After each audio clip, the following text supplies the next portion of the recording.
100%. Tentukan batasannya sampai sejauh mana apa yang boleh kamu eksplor lewat gadget ini gitu. Dan kita sama-sama sepakati mama punya otoritas loh untuk pantau terus kamu apa yang kamu buka, dan itu ada parental guide-nya juga, log-nya juga. Itu berkala, kemudian saya juga awasin juga dia chat dengan teman-temannya, apalin dan segala macam. Jadi security keselamatan untuk mereka apa namanya ya, di dunia maya berinteraksi dengan orang asing itu perlu harus kita terus edukasi dan kasih contoh gitu. Kemudian juga bagaimana dia menggunakan gadget. Bukan soal jamnya ya, karena kalau jam itu kayak terlalu kaku, anak-anak sekarang nggak bisa. Hari ini soalnya aku ada kegiatan gini mah gitu. Coba balikin handphone aku butuh mau ngerjain tugas, nggak bisa gitu. Tapi ngajarin mereka untuk bertanggung jawab. Once mama sama papa di meja makan, kita ngobrol ya, selayaknya keluarga ngobrol gitu. Atau di dalam kamar, atau sore-sore ada ritual sama papanya main musik. Dari dulu, kalau mungkin teman-teman mama-mama yang follow Instagram saya mungkin tahu dari kecil kita punya ritual sore-sore itu pasti main musik, nyanyi sama papanya gitu. Itu salah satu ritual. Jadi memang buat saya penting dari kecil memang harus jadikan habit kebiasaan, terutama untuk penggunaan gadget itu. Kemudian tantangan lainnya untuk generasi alpha adalah cepat bosan. Itu bener banget. Itu bener banget ya. Itu nyata ya dok ya. Saya ngerasain banget gitu. Anak-anak gen alpha itu karena terbiasa scrolling dan karena dari sekolahan juga ya, mereka terbiasa untuk dibiarkan oleh gurunya cari source-nya tuh bukan literasi buku lagi, tapi kadang-kadang buku online. Jadi mau nggak mau harus buka dan itu cepat gitu. Switchingnya tuh cepat. Itu mungkin yang membuat mereka juga punya span untuk fokusnya itu jadi makin pendek. Gitu. Mau nggak mau kita punya strategi untuk gimana caranya anak ini bisa balik lagi baca buku sama ibunya gitu. Terus ceritain lagi atau ngebahas apapun yang memang prosesnya agak lama. Mungkin jenuh buat mereka, tapi saya merasa bahwa rasa jenuh atau rasa bosan itu sebenarnya media buat dia belajar untuk menunda kesenangan. Saya bilang, belum selesai, belum. Baru berapa halaman? 3 halaman. Oke, 5 halaman, kemudian kita main ya. Saya biarin, tapi bosan. Oh ya, apa bosan mau apa? Anak-anak saya kebetulan sukanya joget, jadi saya Oke, bisa aja kerjain PR nih, baru 5 menit lah. Nah, tar dulu ya, gitu ya. Aku mau joget, oke, pasang musik joget ya. Jadi kita harus, orang tua harus paham kebutuhannya anak, apa gitu. Terus aku berenang dulu sebentar, oke boleh. Aku mau main dulu sama peliharaannya dia, ada doginya gitu. Oke boleh, balik lagi tapi itu aja sih, fleksibel mungkin gitu. Tapi ya harus ada kesepakatan. Kemudian juga kalau dia melakukan kesalahan ya memang kalau saya sih nggak pernah kenal kasih hukuman ya, tapi konsekuensi kalau saya. Karena anak-anak sekarang memang diajari keteraturan itu sangat penting, kedisiplinan. Karena kalau nggak bablas, dia tahu soalnya maunya apa, ya kan? Kayak kita diskusi aja dia bisa tahu. Tapi aku lihat di ChatGPT nggak gitu loh. Wow, udah lebih tahu ya. Jadi pelan-pelan peran orang tua, peran guru itu udah mulai tergantikan sama digital. Makanya saya rasa orang tua perlu punya strategi supaya bisa menggantikan apa misalnya ya itu bonding, kehangatan itu nggak bisa dia dapat dari ChatGPT. Pelukan, kemudian mendengarkan apa yang jadi curhatan dia, itu salah satu strategi untuk kita bisa tetap ingin anak-anak banyak aksi dan banyak keseruan ini ya anak-anak Guru hari ini ya. Ya, dan satu lagi juga aktivitas yang begitu penuh sama anak gen alpha itu nggak mungkin kalau kita nggak bekali nutrisi. Saya sangat setuju sekali. Itu kunciannya ya dok ya. Gitu, jadi memang harus aware banget. Kalau saya khawatir malah anak saya itu kelebihan nutrisi.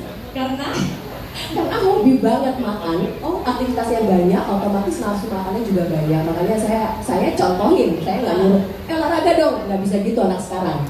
Saya kasih mat, mama mau pilates ikut nggak? Ayo ikut, ini bajunya, pakai. Harus ada Ngomel-ngomel, mama tungguin ya 5 menit. Tapi ikut juga. Harus ada contoh nyatanya ya. Harus ada contoh nyata. Tapi sebenarnya kalau misalkan makan banyak tapi diimbangi dengan aktivitas sebenarnya masih fine ya. Ya itu, makanya harus imbang ya, sama aktivitas outdoor juga. Oke. Tapi jangan down di tempat. Oke, jadi lagi-lagi kalau misalkan dari lapangannya gitu ya, experience Mbak Tika, apa namanya kita nggak bisa lepas dari sisi digital itu. Tapi bagaimana peran orang tua benar-benar aware dan bisa jadi sahabat ya, nggak cuma otoritasnya, tapi bisa fleksibel tapi tetap pakai otoritas seperti itu ya. Oke, luar biasa. Nah, apakah Mbak Ivon, ini balik lagi nih ke bekal seru simulasimu adalah karena kebiasaan dia untuk switching cepat informasi dari digital, otomatis itu jadi karakter juga, ngebentuk karakter anak untuk multitasking. Atau ngapain tuh mereka bisa buka Zoom online misalnya gitu. Tapi gadget yang satu lagi untuk browsing data, yang satu untuk input tugas. Nah, itu yang jadi strategi saya sebagai mama untuk mereka itu online semuanya. Jadi harus ada real life-nya, experience real life-nya. Contohnya apa? Ya kalau ada tamu saya selalu kenalin dan minta mereka untuk ngobrol dan hosting tamunya. Apa kabar tante? Apa kabar? Oh maaf, mama lagi siap-siap sebentar, mau minum apa? Itu contoh-contoh hal yang sangat sederhana yang saya kenalin ke mereka. Ngajarin tata krama, sosialisasi sama orang yang lebih tua atau yang lebih muda. Ngajarin sopan santun dan etika, empati gitu. Saya ajak mereka jalan-jalan nggak cuma jalan-jalan tapi ngeliat interaksi kayak ke pasar, ada penjual gitu, cara nawar gimana, cara berempati ke orang, ada pengemis misalnya, orang yang susah.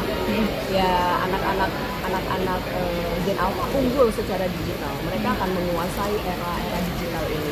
Tapi jangan lupa pembentukan karakter value itu sangat penting supaya penggunaan teknologi ini benar-benar dikompasin sama karakter yang kuat, karakter yang wise, yang bijaksana, yang mandiri, yang punya empati gitu. Dan punya kematangan emosi yang baik. Kalau Kak Artika sendiri mungkin sebagai orang tua nyari sumbernya gimana sih? Kan maksudnya kayak dari untuk belajar mengenal karakter Gen Z, karakter Alpha, apakah dari buku atau ke psikolog anak atau seperti apa? Saya suka baca buku. Saya kebetulan suka baca buku tentang neuroscience ya. Jadi parenting yang base-nya itu neuroscience. Saya suka baca buku yang mempelajari sistem atau struktur kerja otak anak seperti apa. Kenapa itu awal mulanya waktu itu anak saya sempat speech delay. Jadi kemudian saya datang ke tumbuh kembang anak, ke dokter tumbuh kembang anak dan didiagnosa oleh speech delay. Setelah speech delay, saya mulai bantu anak saya berterapi, kemudian stimulasi sendiri di rumah, sampai dia benar-benar bisa bicara dan ekspresif sekarang. Malah sekarang susah untuk di stop bicaranya. Sosial skillnya makin bagus, malah makin lebih matang dibanding kakaknya. Kemudian dari situ pas masuk usia sekolah saya baru paham ternyata itu ada efeknya juga membuat dia jadi disleksia.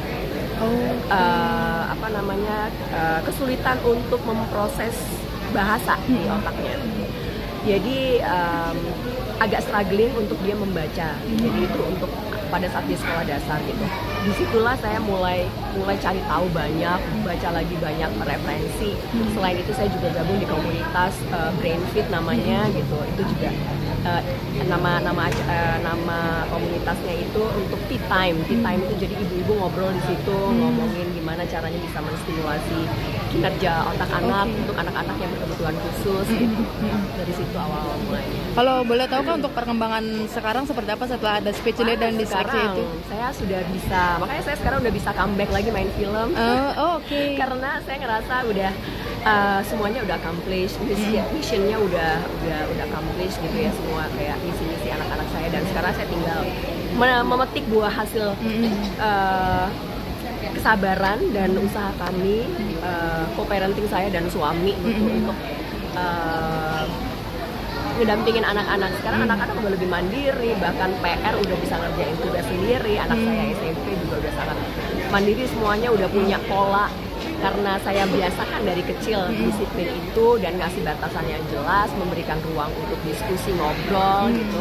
Saya lega sih gitu. Artinya saya sempat vakum berkarir selama beberapa tahun ini, terbayar lunas ngelihat bagaimana anak saya bisa perform, bisa punya tahu hobinya apa. Yang pertama sukanya ngeband, bermusik, bikin lagu, jadi atlet anggar. Yang adiknya juga sama, punya hobi yang dia suka dance, dia gabung di komunitas untuk model United States MUN gitu ya. Jadi saya rasa udah oke, berarti mama udah bisa comeback lagi nih ke dunia film. Itu yang saya rasain sekarang. Tapi maaf Kak Artika, mungkin untuk terapi anak sendiri apakah masih sama Ali atau udah dikembalikan ke? Oh udah enggak, waktu itu saya memutuskan untuk kemudian terapi sendiri ya ibu, kalau ibu bisa lakukan sendiri lebih baik. Jadi pada waktu itu cuma berjalan sekitar 6 bulan, setelah itu saya handle dengan suami sendiri, termasuk dengan kakaknya. Jadi kakaknya juga ikut support. Kak Artika mungkin sama Kak Ibrahim ini kira-kira gimana sih cara menyatukan parentingnya gitu sampai anaknya sekarang jadi seperti ini gitu? Sempat ada ya memang yang menyatukannya. Sebelum kita menerapkan ke anak, orang tuanya harus kompak dulu maunya apa, kemudian kita terbuka untuk membicarakan kebutuhan anak apa, solusi mau kita ambil apa gitu, siapa bagian mana yang kamu bisa handle, bagian mana yang aku bisa handle, dan bagian mana yang kita harus sama-sama nih. Itu aja sih, intinya memang dirembukin bareng-bareng. Tapi sulit nggak sih Kak, kan anak sekarang udah beranjak dewasa dan dua-duanya cewek ini. Kira-kira sulit nggak sih? Mungkin apakah lebih dekat ke mamanya atau ke papanya? Masa-masa struggling saya rasain itu justru masa-masa SMP ya. Masa-masa kelas 2, kelas 3 SMP itu saya ngerasain banget anak saya pengen punya privacy sendiri. Bukan nggak boleh gitu. Cuma saya ngerasa memang ternyata itu hal yang wajar ketika anak butuh privacy. Mungkin lebih dekat dengan teman-temannya gitu ya, itu saya kasih space sendiri. Tapi tetap sebagai orang tua saya punya otoritas untuk tetap ngawasin dan ngasih batasan gitu. Dan ngebantu mereka untuk pelan-pelan berani ngambil keputusan sendiri, itu yang sedap serem gitu ya, ngeri sedap gitu. Tapi ya mau nggak mau kita harus belajar kasih kepercayaan anak untuk mempertimbangkan keputusan baik mereka, karena ya tanda bahwa orang itu dewasa adalah karena keterampilan mereka mengambil keputusan kan. Tapi ketika mereka ada masalah terus nanya ke saya, aku harus apa, saya balikin. Baiknya menurut kakak tuh gimana? Mama pengen dengar kalau dari kakak juga. Biar ada tanggung jawab untuk menyelesaikan masalah sendiri juga ya Kak.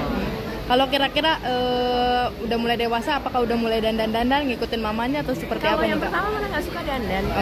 Yang pertama itu ya dandan-dandan tipis lah ya. Yang kedua dia makeup junkie, suka banget bermakeup.